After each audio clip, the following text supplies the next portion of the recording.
What's up, Joe? What's up, everybody? Today on Sports 360, we are privileged to have with us Brendan Schwab. Brendan is the Executive Director of the World Players Association, a labor organization representing over 85,000 players through more than 100 player associations in over 60 countries. Brendan joins us to talk about the global impact on sports and society of the coronavirus outbreak and the efforts being undertaken by the WPA to protect the health and well-being of athletes and others. Brendan also will discuss the recent decision by the IOC to postpone the 2020 Olympic Games and what this may mean not only for the future of the Olympiad, but also for the global governance of sports. It's a conversation you won't want to miss, and we have it for you right here on Sports 360.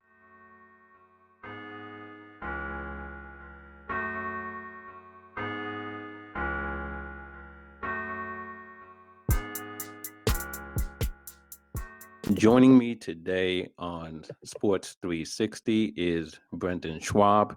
Brendan is the Executive Director of the World Players Association, and he joins us today to talk about the work of his organization generally and to discuss the issues that the WPA is actively confronting in the midst of the coronavirus outbreak. Brendan, welcome to the show. How are you today? I'm very well, thanks, Jeff. Thanks for having me. Yeah, I appreciate you, Brendan, taking some time to be with us today, knowing that this is a busy time for you and for the WPA and for many of us as we just try to adjust to what is an unprecedented time around the world as we all battle with this coronavirus outbreak. And before talking about, some of the things I'd like to cover with you today, how are you? How are you and your family? I mean, you work and live in Nyon, Switzerland. How are things in your part of the world? Well, today I read that Switzerland now has the highest rate of infection per head of population in the world, just nudging a little bit ahead of Italy. Of course, we are to the northern Italian border. And so the Switzerland, of course, is a very advanced country with a very strong healthcare system, as does, of course, Lombardy and north of Italy. So there's been a very high level of awareness within this country for a number of weeks, if not more than a month, that we were vulnerable to a severe outbreak of the coronavirus. The schools have been shut for some time. The only things which are really open are pharmacies, grocery stores, etc. So we're in lockdown. We're trying to homeschool the children. We'll have to do this until the 30th of April. But in the main, people are calm and people are living by the rules.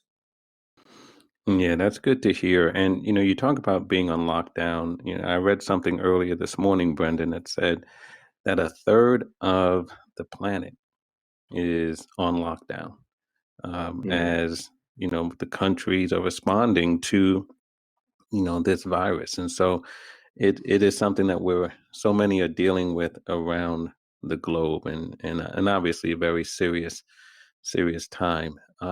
Brendan, what I'd like to do with you today is obviously to talk about how the virus has impacted and continues to impact the world of sports and the work that the WPA is doing in that regard. But before jumping into that, could you share with us a little bit about the World Players Association, its composition, and the work generally that the organization undertakes? Yeah, sure, Jeff. Well, as you're well aware, because of the involvement of Major League Baseball Players Association, the discussion about setting up the World Players Association started probably 8 or 9 years ago, when players and athletes were just becoming increasingly frustrated that too many decisions at a global multi-sport level were being made that could vitally impact a player in areas where the player association movement simply didn't have any influence. And probably the three most significant elements of that was the role of the International Olympic Committee as the supreme governing body of sport, and therefore through the Olympic Charter, being able to develop and promulgate rules that were imposed on athletes and incorporated on a mandatory basis into local contracts.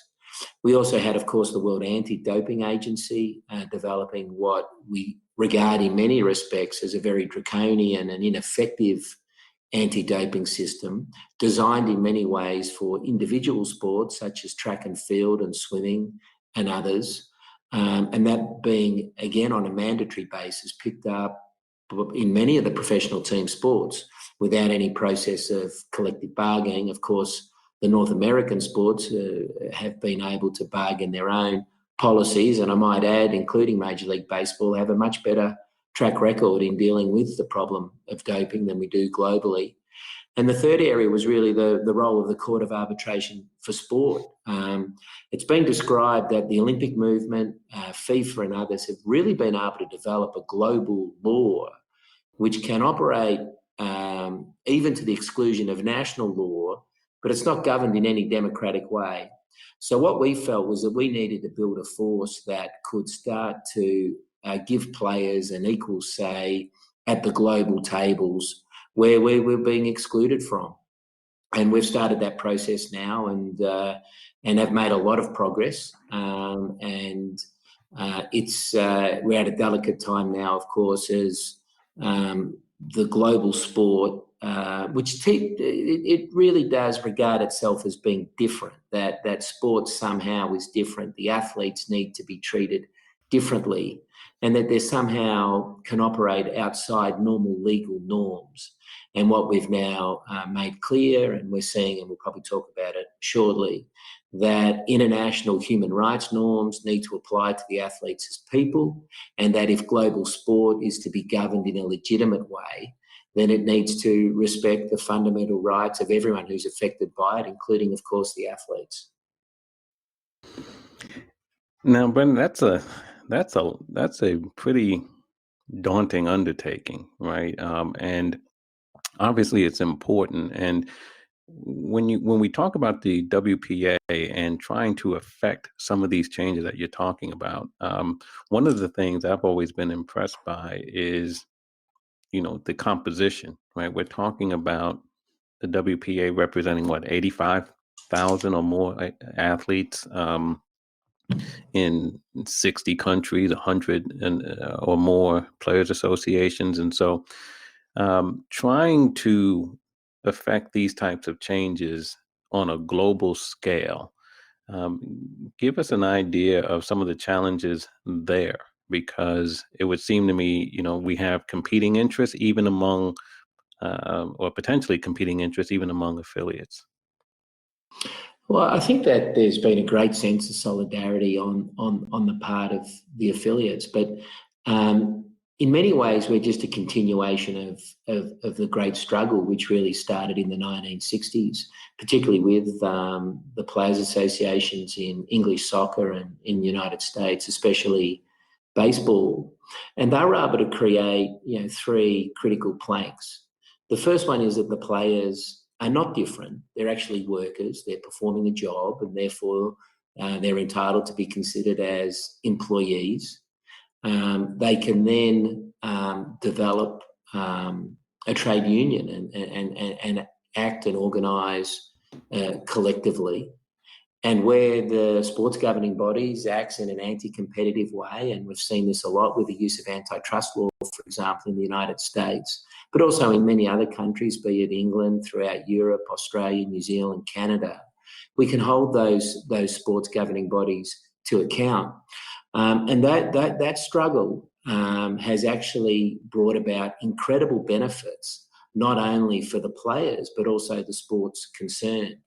And so there's an incredible track record of success. And as the issues become more and more involved and complex, be it the economics of sport, be it issues such as health and safety, head injuries, personal development and well-being, there's an incredible knowledge base. And we've been fortunate to bring the very best people. Our president, of course, is Dom Fear from now the National Hockey League Players Association, Demora Smith, Tony Clark, the head of FIFPro, the World Footballers Union, the head of the strong unions in Australia.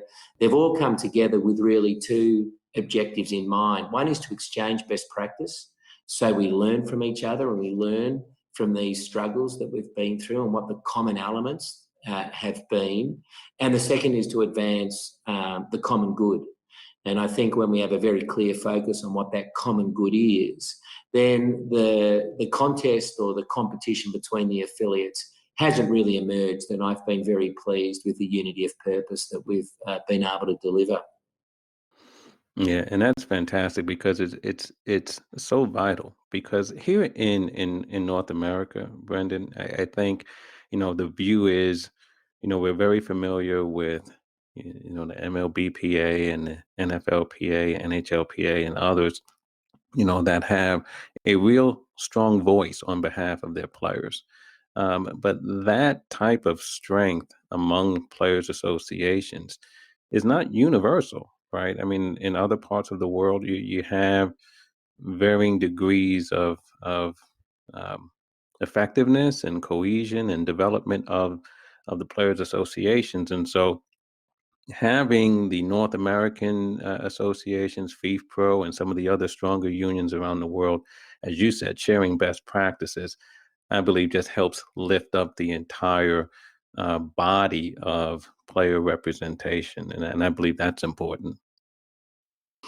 It is, and it's a great challenge because, as we know, the union movement itself, more broadly, the labour movement itself, more broadly, has been on the receiving end of some very aggressive and strategic attacks to reduce its power over the last 30 or 40 years. And in many of the jurisdictions in which our unions are operating, they're operating in a very strong anti-union involvement. We're throughout all the world, including Latin America, Africa, and Asia. And the reality is that it's very difficult in those countries. The other thing too, of course, is that by its very nature, a players' association is a unique beast in one important respect, and that is that most unions charge a smaller membership fee to a large group of people in order to build solidarity. Our unions, by their very nature, and by why 85,000 might sound a lot, it's actually quite a small number in terms of union membership. So our unions need to achieve a sense of economic independence and economic strength with a small membership base. And so therefore, one of our strongest pillars, and we have three pillars to what we're trying to achieve. The first is voice, how to build the power of our movement and how we can share knowledge so that our unions can develop a sense of economic independence so that they can start to bargain with management quite strongly. And very strong commercial programs, the use of group licensing is very important there. Our second pillar is dignity, just to make sure that the fundamental rights of athletes are respected throughout global sport. And that's not been the case because sport has always wanted to impose its own sport-specific standards over and above or to the expense of human rights. And the third is we've decided, Jeff, to make a stand for humanity, for the entirety of the people who make sport possible. And that is because when FIFA awarded the World Cup to Qatar, the whole legitimacy of global sport was brought into question. The abuse of migrant workers on building sites, construction sites in Qatar, in delivering what is meant to be a pinnacle sporting moment, namely the FIFA World Cup, galvanised many organisations, including the United Nations, the International Labour Organization, the broadcasters, the brands, and of course the broader labour movement, to say, no, global sport's actually lost touch with what it's all about. It's meant to be a force for good, but unfortunately it's becoming a force or a cause of too much abuse. And on top of earlier corruption scandals, this really did become a turning point. And the human rights concerns actually go back further. You can really track them right back probably to the late 60s in terms of these mega sporting events. So voice, dignity and humanity are the three pillars that we're pursuing, and we're very proud to stand as part of the broader labour movement and the broader human rights movement, and make a contribution to the well-being of everyone who's involved in sport, not just the players. Yeah, and again, it's such important work. And those three pillars that you mentioned, and the way you're pursuing them, and being able to effectively, get the players to be a part of these global discussions on the delivery of sport is so important. And particularly now, where we find ourselves, because we do find ourselves in an unprecedented time, given the outbreak of the coronavirus. Obviously, we've seen a number of sport events and leagues postpone games and events, um, suspend play, relocate games. And there are a lot of issues here. We're going to talk about the Olympics in a minute, but there are a lot of issues here in terms of sports and its response to the current outbreak. And how has the WPA and its affiliates been dealing with this current crisis that we have around the world? Well, I think the impact's been very different, and that's because the approaches of government have been very different. But I think where the players were well organised, they really tried to achieve three things. The first one was to get access to the best and most up-to-date information, particularly in relation to public health and medical issues, so that they could start to make some informed decisions and try and give some good advice to the players at a time of great uncertainty. The second was to make sure the players are actively involved in all of the major decisions that need to be made around what are clearly going to be very, very significant impacts. And the third was to make sure that we move away from dictate. Sport can be very hierarchical and decisions are imposed, to get all of the relevant stakeholders around the table, because it became very clear in a lot of countries that sport was going to shut down for a period, and that the impact of that could be devastating unless it's well managed. And I think some sports struggled to come to terms with that. And then, of course, we've got a public health crisis that we need to help advance, not undermine. And we have to keep our eye on the long-term future of our industry as well. So there's been, I think, where we've been well organised, there's been a very constructive approach about dealing with the pandemic, mitigating the damage through the short-term nature of the shutdown, which of course it's still too early to know how long that'll be, and keeping an eye on the future to make sure that we can come out the other end in a sustainable way. And that's the way I think where it's been handled well. Those three things have been in place, but it would certainly be true to say that that isn't the common or the universal experience. And Brendan, you touch on so many important issues there, and I want to talk about a couple of them.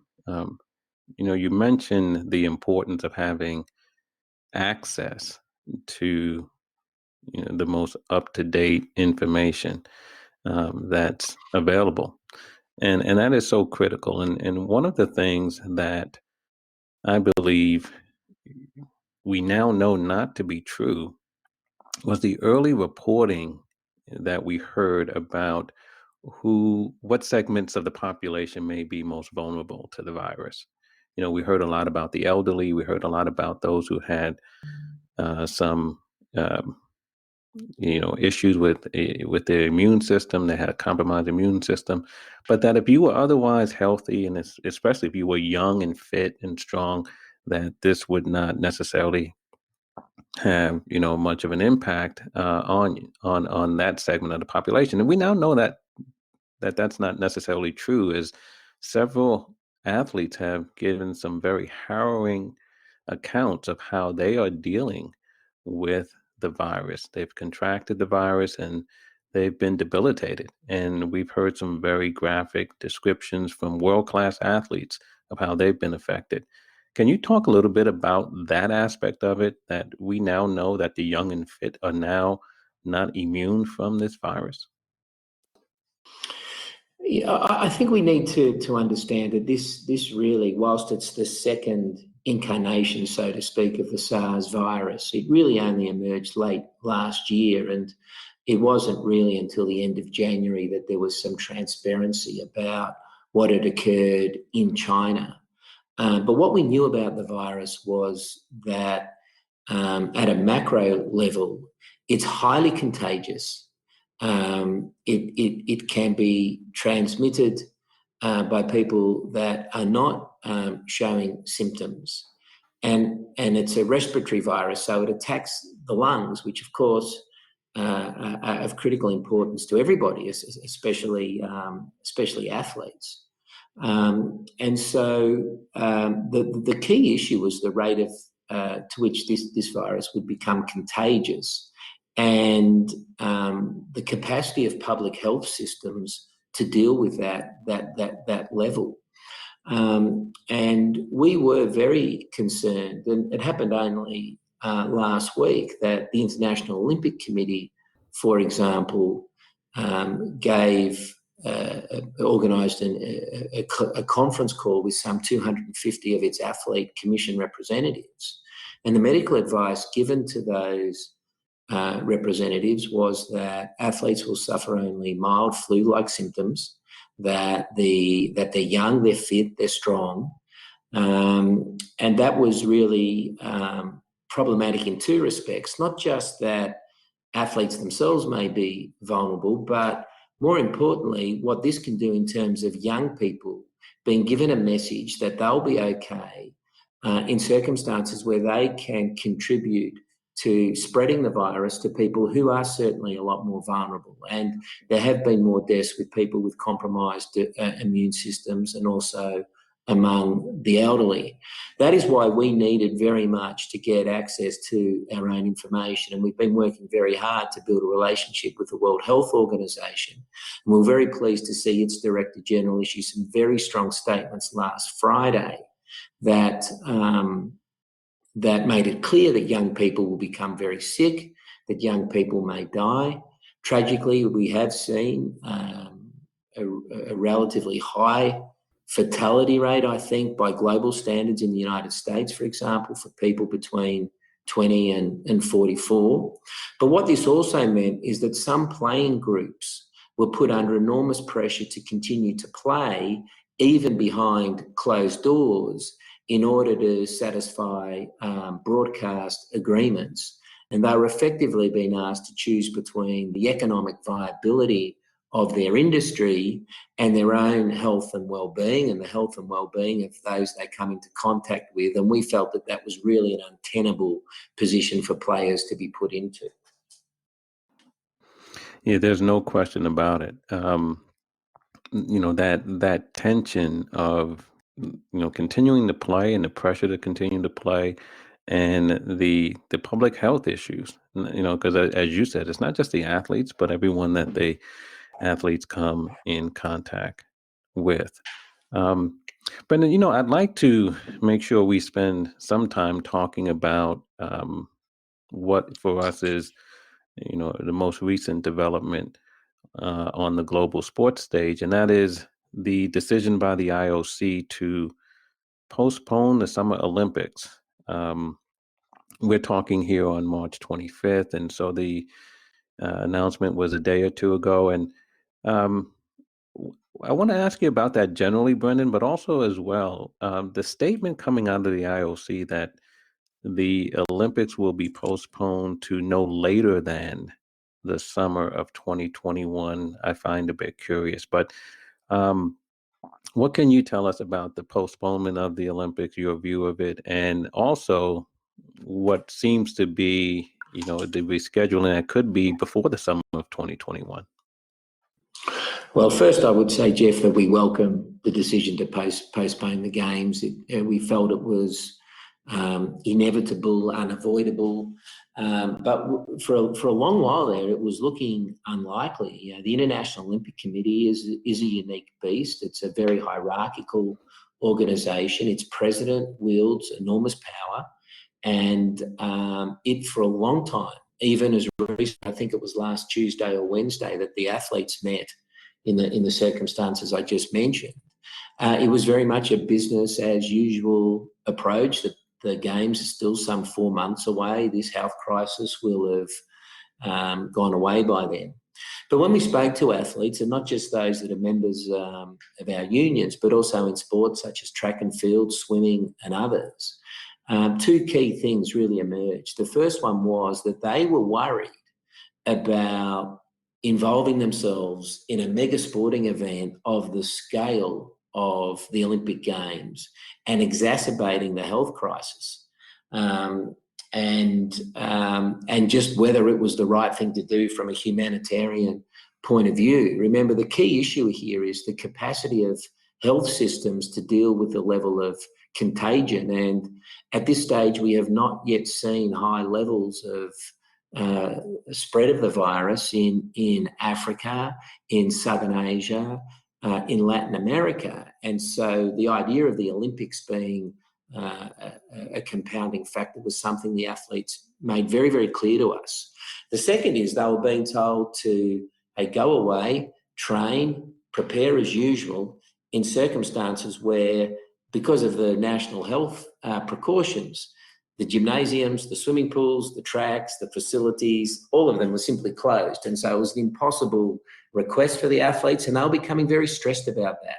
I have to perform. They've been asked to perform at an international level in a few months' time in circumstances where it was really impossible for them to prepare.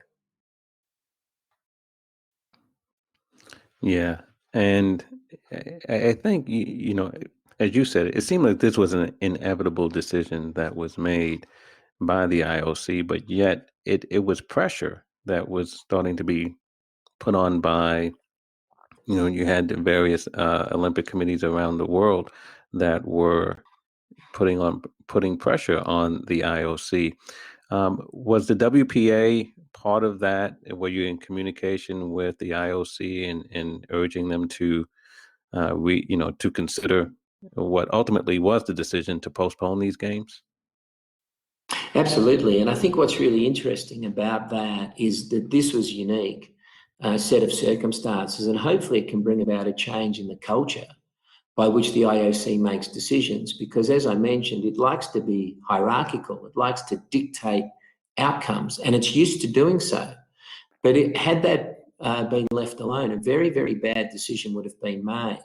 Now, by listening to the critical stakeholders who had to exercise some muscle, a better decision has been made. We can't revert to a hierarchical approach when it comes to determining when these games will be rescheduled, because that's a very complex issue. But we certainly had individual athletes speak out. We had corresponded with the IOC about that. The human rights groups had also done that. But I think the situation when World Athletics, some 10 national Olympic committees, the US sports in track and field, gymnastics and swimming said, we're not going to send teams. It really took that level of action to make the point very clear that this was an unsustainable proposition. Late last week, the IOC was trying to enlist its national Olympic committees to promote its message that the games are going ahead. It'll be a good thing for humanity. The problem will be solved by then. And I thought my own Olympic committee in Australia, on Friday, it made a statement that it will be participating. It was promoting the IOC's message. They said somewhat ludicrous that they will send a coronavirus-free team to Tokyo, but they had actually advised by Monday the International Olympic Committee that they would not participate if the Games proceeded as scheduled.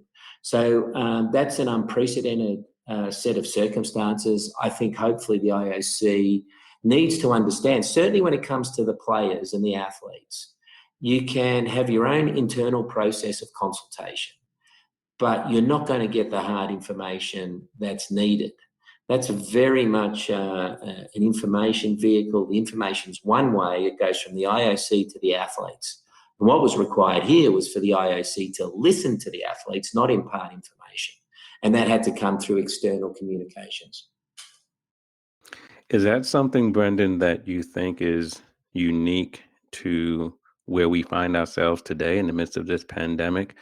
Or is it something that you believe in terms of athletes having more of a voice in these types of decisions by the IOC? Is that something that you think will continue as we go forward and come out of this? Well, I think it was going to be putting COVID-19 to one side. The Tokyo Olympics were really coming at a very, very important and challenging time. We are seeing the individual groups. The history of our player association movement shows that team sports have had success in organising, but with the exceptions of tennis and possibly golf, individual sports have really struggled to develop a collective player voice. And there's some interesting movements now. The Athletics Association, representing track and field, is doing some very impressive surveying of large numbers of track and field athletes. An organisation called Global Athlete is also trying to give athletes a voice at this level. And we're happy to work with these groups because we operate as a federation. We are naturally inclusive in the way we go about it. And leading into Tokyo, we were looking at issues, what's called Rule 40, which is essentially an IOC rule which gives the IOC control over the economic rights of athletes around the games, so they cannot commercialise their involvement. The issue of athlete pay, the issue of freedom of political expression on the part of athletes, what's called IOC Rule 50, the prohibition on podium protests, for example, something which the athletes had indicated they were strongly opposed to. Some 50 years after the famous stand taken by Tommy Smith, John Carlos and Peter Norman, the IOC was still trying to prohibit that kind of behaviour. And we were also going to have very significant issues, and this will come up again, about heat and athlete safety, about having the games in late July and early August in a very oppressive climate that Tokyo will be at that time. These issues were all in the mix. The IOC made a very important statement a week before all of this erupted, that it's about to embark upon a new human rights strategy, that it's committed to embedding human rights within the Olympic movement. It's working with the former UN Human Rights Commissioner, Zaid Hassan, to develop that strategy. And all of these issues were coming to a head, and then COVID-19 emerged. I think COVID-19 has given a focal point, and hopefully we can achieve some transformational change through it. Well, hopefully. I mean, it does sound encouraging that the IOC is seeming to recognize the need to embed human rights in its operations, its decision making, and so on. So that's encouraging, and hopefully that is something that we will see continue. Now, Brendan, you mentioned also, one of the concerns being the long-term future of sports, right, of the industry, and we're facing a lot of uncertainty right now, right? We are still very early in this process. A lot of countries are beginning to be affected by the spread of the virus. But then we've also seen let's say in Japan and in China, for instance, where after some initial shutdowns, we've seen the resumption of gameplay. That seems to me to be a very important decision, right? Of at what point do we begin to return to the games? Is there anything that you've seen so far in Japan and China that perhaps we can, that may serve as benchmarks or other indicators of when we can see a return to play in the various sports? I think it's really difficult to say, Jeff. Switzerland, for example, and much of Europe is locked down at least until the end of April, probably May. And I think there's a very strong desire on the part of the professional leagues to continue the suspended seasons well into the northern summer, maybe even into the following fall, in order to complete their current seasons, deliver their content to the broadcasters and make sure they can start to fill the stadia again. The UEFA Euros were to take place. That's the European International Football Championships this summer. They've been postponed precisely to allow that to occur. So I really think that this period of shutdown is an enormous challenge for those sports and those professional leagues that lack liquidity. And as you know, a lot of sports do, despite record revenues, can lead a hand-to-mouth existence because of the internal competition that exists. So that's going to be a difficult process, and we're seeing some pretty drastic economic measures being agreed to by player associations to get through this period. In an ideal world, it would be good if we could deliver the same content and a similar economic model, say over a 15, 16, 17-month period instead of 12, that our leagues could quickly get back to normal. It all depends on our capacity to survive the impact of the shutdown and the quality of the collective decision-making that can be made. If people try to drastically cut costs now, I think that can exacerbate the bleeding, that can exacerbate the disharmony that exists within some industries, and I think that'll make the recovery much, much harder. It's a very uncertain time. Our job is to help provide some clarity. We've been encouraged that some governments do understand that sport is one of the more impacted industries because it requires travel, the people can't work together, obviously crowds. And they also have the vision to know that when we're over the pandemic and society wants to come back together again, sport is going to be a very important driver of rebuilding the community spirit, and they're providing in their stimulus packages for sport to be an important part of that. I think that type of policy framework gives us hope, and it means that we're going to have to work very closely with the governments. Yeah, I mean, we've seen that here in the United States, and as other countries have around the world, the ability of sport to help heal, to help strengthen its citizens. And so obviously sports is a key part of our society.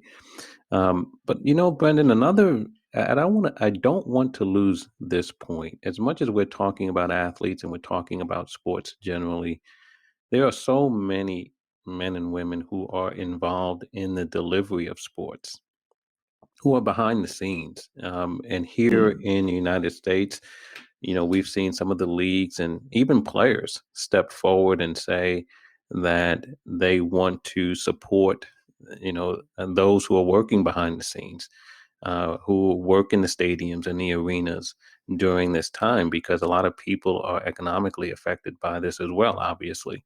Is that something you've seen in different parts of the world as well, where players associations, leagues, and even individual athletes are stepping up to support those who are involved in the delivery of the games?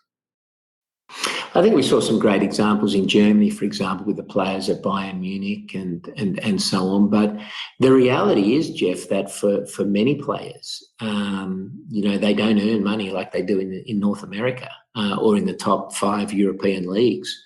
They're going to suffer like ordinary workers. They're worried, this is a profession. The athletic career is one which is short-term and precarious in the best of times. And this, I think, will, for many, it's going to result in a long period of uncertainty. Players will be coming off contract in circumstances where the labour market will be obviously depressed. the opportunities to find new work will be compounded. And so a lot of our unions are working very hard on supporting their members in terms of their mental health, their social well-being, their personal education and development. There will be a lot of transitions out of athletic careers because of this, and that's certainly a major focus. But we're absolutely delighted that when athletes have the means to show a strong level of citizenship, that's embraced, and we need that from all of sport. I think also what you're talking about there, workers in the stadia, workers in sports supply chains, those jobs need to be better jobs, and people should have access to sick leave.